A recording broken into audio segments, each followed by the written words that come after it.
Welcome to SFOODHUB. નવી recipe શીખવા માટે ચેનલને સબસ્ક્રાઇબ કરો અને બેલ આઇકનને પ્રેસ કરો જેથી નવા વિડીયો તમને સૌથી પહેલા મળી રહે. આજે હું તમારા સાથે શેર કરીશ દરેક વ્યક્તિની મનપસંદ મીઠાઈ અને મોંમાં મૂકતા જ પીગળી જાય તેવા એકદમ સોફ્ટ અને રસદાર એવા રસગુલ્લા. એકદમ સ્પોન્જી અને જ્યુસી ફૂલેલા રસગુલ્લા બનાવવાની આ પરફેક્ટ રીત છે. તો આ પ્રમાણે તમે દરેક ટિપ્સ સાથે રસગુલ્લા બનાવશો તો તમે પહેલી વાર બનાવતા હશો તો પણ મીઠાઈવાળાની દુકાન જેવા જ પરફેક્ટ બનશે. તો સૌથી સરળ રીતે સચોટ ટિપ્સ સાથે રસગુલ્લા બનાવવા માટે વિડીયોને એન્ડ સુધી જોજો. રસગુલ્લા બનાવતી વખતે અમુક બાબતોનું ખાસ ધ્યાન રાખવું પડે છે, તે દરેક ટિપ્સ આ વિડીયોમાં આપેલી છે. એકદમ સોફ્ટ અને સ્પોન્જી રસગુલ્લા બનાવવા માટે મેં અહીં મીડિયમ ગેસની ફ્લેમ પર એક પેન ગરમ થવા માટે મૂક્યું છે. તેમાં થોડું પાણી ઉમેરીશું જેથી આપણે તેમાં દૂધ ઉમેરશું એ વખતે દૂધ છે તળિયે ચોંટી ના જાય. હવે તે પેનમાં 1 લીટર ફૂલ ફેટ દૂધ ઉમેરીશું. અહીં આપણે રસગુલ્લા બનાવવા માટે ફેટવાળું દૂધ લેવાનું છે જેથી તેમાંથી આપણે પનીર છે એ છૂટું પાડી શકીએ. તેને આપણે ગરમ થવા રાખ્યું છે. રસગુલ્લા બનાવતી વખતે ગાયના દૂધનો ઉપયોગ કરવામાં આવે છે, પરંતુ તમે ઘરે આવતા કોઈ પણ ગાય કે ભેંસના દૂધનો ઉપયોગ કરી શકો છો. તમે જે કંઈ દૂધ ઉપયોગ કરો તેમાંથી મલાઈનો ભાગ ન કાઢવો, તેથી દૂધ ફેટવાળું રહે તો તેમાંથી પનીર છૂટું પડી શકે. તો હવે દૂધમાં એક બોઇલ આવવા દઈશું. અહીં દૂધ ઉકાળતી વખતે એક ખાસ ધ્યાન રાખવાનું કે દૂધ પર મલાઈ ન થવી જોઈએ. એક બોઇલ આવે ત્યાં સુધી આપણે આ દૂધને ગરમ કરીશું. તમે જોઈ શકો છો દૂધમાં એક બોઇલ આવી ગયો છે. હવે 1 થી 2 લીંબુનો રસ કાઢી અને તેને ડાયલ્યુટ કરવા માટે થોડું પાણી તેમાં આપણે ઉમેરી દઈશું અને આ લીંબુના બદલે તમે વિનેગરનો ઉપયોગ પણ કરી શકો છો.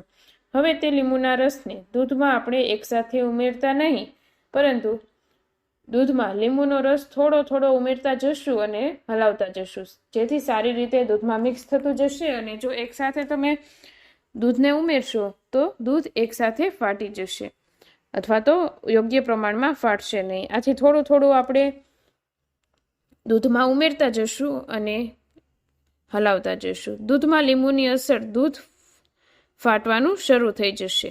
બધો જ લીંબુનો રસ આપણે થોડો કરતા તેમાં ઉમેરી દઈશું.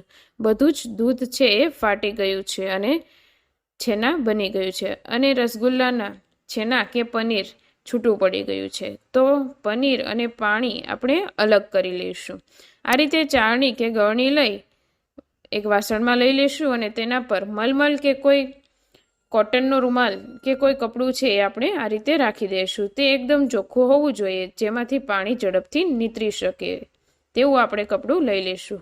હવે તેને આ રીતે ગોઠવી અને તેમાં છેનાના પાણીને ઉમેરીશું જેથી પાણી અને છેના અલગ થઈ જશે.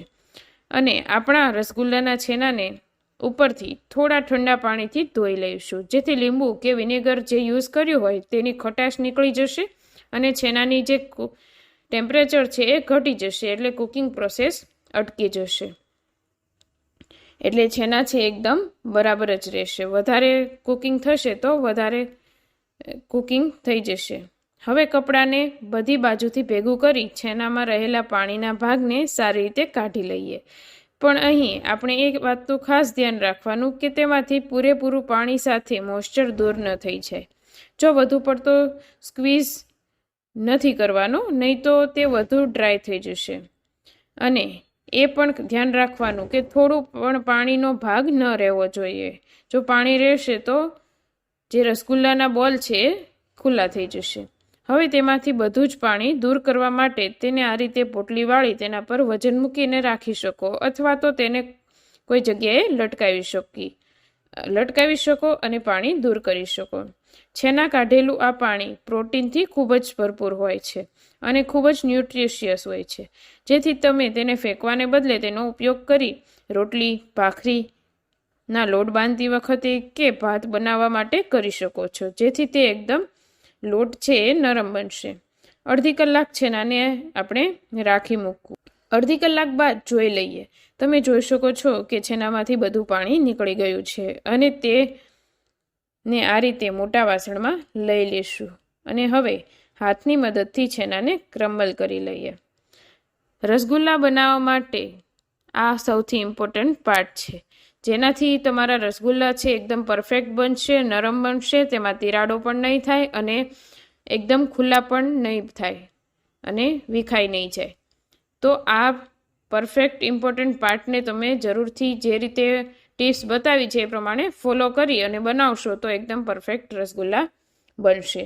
પરફેક્ટ રસગુલ્લા બનાવવા માટે હાથની હથેળી આ ભાગથી ઉપયોગ કરી છેનાને મસળી સારી રીતે સ્મૂથ કરી લેવાનો છે.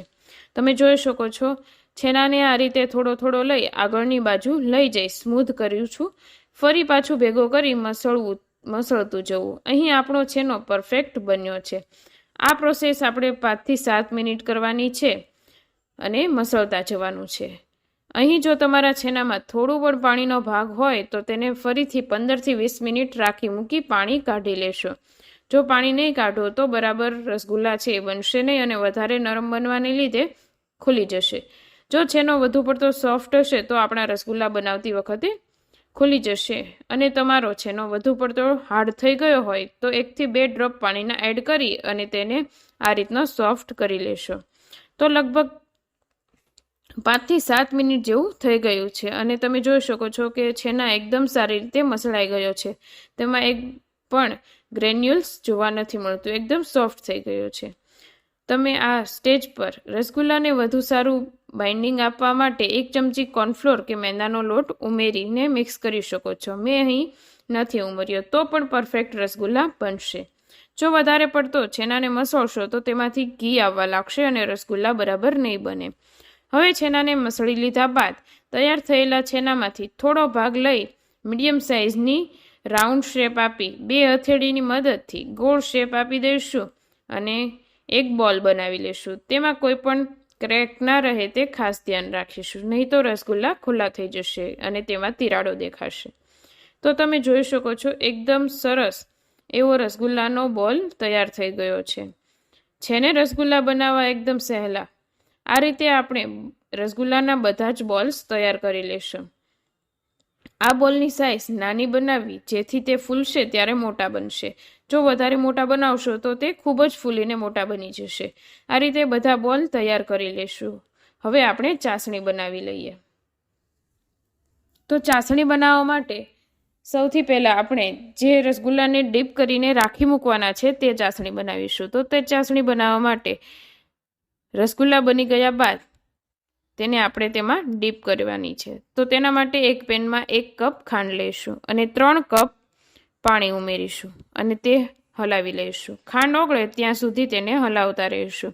અને આ ચાસણી છે એ કોઈ 1 તાર કે 2 તારવાળી બનાવવાની જરૂર નથી. જો વધુ ઘટ્ટ બનશે તો રસગુલ્લાની અંદર શોષાઈ નહીં શકે. આથી ખાંડ ઓગળે એટલે આપણે ચાસણીને એક બાઉલમાં કાઢી લઈશું અને રસગુલ્લાના બોલ છે એ આપણે તેમાં ત્યારબાદ બની જાય એટલે તેમાં ઉમેરીશું. તો તેને આ ચાસણીને આપણે સાઈડ પર રાખી દઈએ. ત્યાં સુધીમાં આપણે જે રસગુલ્લાના બોલને કૂક કરવાના છે તે ચાસણી બનાવી લઈએ. તો હવે આ ચાસણી બનાવવા માટે મીડિયમ ગેસની ફ્લેમ પર પેન રાખી 1 લીટર દૂધના બનાવેલ રસગુલ્લા માટે ચાસણી બનાવવાની છે. તો 2 કપ ખાંડનો ઉપયોગ કરીશું. 2 કપ ખાંડ સામે પાણીનું માપ 5 કપનું લેશું. આ માપથી તમે પરફેક્ટ રસગુલ્લાની બહુ ગળી પણ નહીં અને બહુ મોળી પણ નહીં એવી ચાસણી બનાવી શકીશું. તો હવે ખાંડ ઓગળે ત્યાં સુધી આપણે તેને હલાવતા રહીશું. હવે ખાંડ ઓગળી ગયા બાદ તે ચાસણીમાં એક બોઇલ આવવા દઈશું. બોઇલ આવી ગયા બાદ બધા રસગુલ્લાના બોલને એક પછી એક આપણે તેમાં ઉમેરતા જઈશું. બોલ ઉમેર્યા બાદ તરત જ આપણે હલાવીશું નહીં, તેને થોડા સેટ થવા દઈશું. ત્યારબાદ રસગુલ્લાના બોલ બધી બાજુથી સારી રીતે કૂક થઈ જાય અને શેપ બરાબર જળવાળી રહે તે માટે 1 ચમચી મેદાનો લોટ લઈ તેમાં 2 થી 3 ચમચી પાણી એડ કરી અને મિક્સ કરી લઈશું અને તે પાણીને આપણે તેમાં ઉમેરી દઈશું. આમ કરવાથી તેમાં એક પ્રકારની જાગ ઉત્પન્ન થશે અને જેનાથી રસગુલ્લાને બધી બાજુથી કવર કરી લેશે અને ઉપરની બહાર રહેલી સાઈડથી પણ રસગુલ્લા બરાબર કૂક થઈ જશે. તો તેને 5 મિનિટ આ રીતે કૂક થવા દઈશું. વધારે ઝાક બહાર આવે તો તેને એકવાર ખોલી લઈશું અથવા તો એક સાઈડથી થોડું ખુલ્લું રાખીશું. તો રસગુલ્લાના બધા જ બોલ ફૂલીને દડા જેવા થઈ જશે. ત્યારબાદ તેને આપણે હળવા હાથે આ રીતે ચમચીની મદદથી થોડા એવા પલટાવીને કૂક કરી લઈશું. ને તેને હળવા હાથે આપણે કૂક થઈ જાય એટલે 5 મિનિટ બાદ તેને આપણે કાઢી લઈશું. અને હવે આ રસગુલ્લાના બોલને અગાઉથી બનાવેલી જે ચાસણી છે તેમાં આપણે ઉમેરી દઈશું અને અડધો કલાક આપણે તેને રહેવા દઈશું, જેથી બધી ચાસણી સારી રીતે રસગુલ્લાની અંદર શોષાઈ શકે. અડધો કલાક બાદ સારી રીતે રસગુલ્લા બની ગયા છે. તેને થોડીવાર ઠંડા કરીને તમે ખાઈ શકો છો. થોડીવાર ઠંડા કરવા માટે મૂકીશું. આ રીતે આપણે પરફેક્ટ માપ સાથે ઘરમાં રહેલી વસ્તુ ફક્ત દૂધ અને ખાંડમાંથી, ફક્ત 2 જ વસ્તુમાંથી આપણે મોંમાં મૂકતા જ પીગળી જાય તેવા રસગુલ્લા બનીને તૈયાર છે. તો તમે પણ આપેલી દરેક ટિપ્સ ફોલો કરી અને આ રીતે રસગુલ્લા બનાવો. 1 લીટર દૂધમાંથી આશરે 10 થી 12 કે જો નાની સાઈઝ હોય તો 20 જેટલા રસગુલ્લા બનાવી શકો છો. તો ઓછા ખર્ચમાં ખૂબ જ ટેસ્ટી અને રસદાર એવા મીઠાઈવાળાની દુકાન જેવા જ એકદમ સોફ્ટ રસગુલ્લા તમે ઘરે બનાવો અને કેવા બને છે એ મને કમેન્ટ કરીને જણાવજો. ફરી મળીશું આવી જ એક નવી રેસીપી સાથે. ત્યાં સુધી આવજો. Thanks for watching.